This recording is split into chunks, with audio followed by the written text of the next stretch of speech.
So what do you do when everything on the inside of you is saying you need to go and trade Forex, or you need to, go and pay your bills or take care of the business of the day?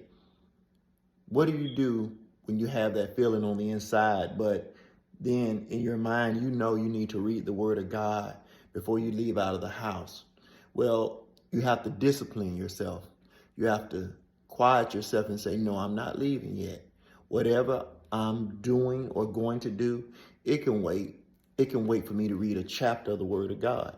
And so, I'm standing right here right now with my grandmother, Mother David, her old Bible.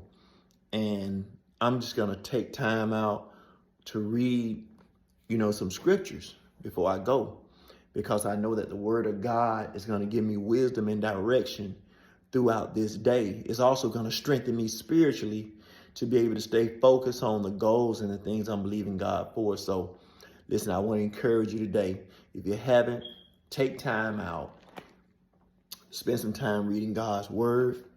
And then, just stay locked into these videos. I'm going to share with you the things that I'm doing in order to go to the next level. And listen, you can do it too.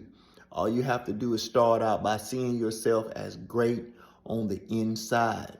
That's what I started to do. I started to meditate and see myself as being great on the inside, regardless of what anyone else thinks of me.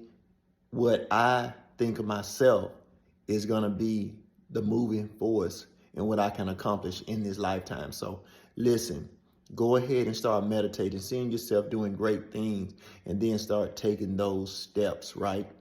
Listen, thanks for tuning into the video. I have another video for you soon. Be blessed.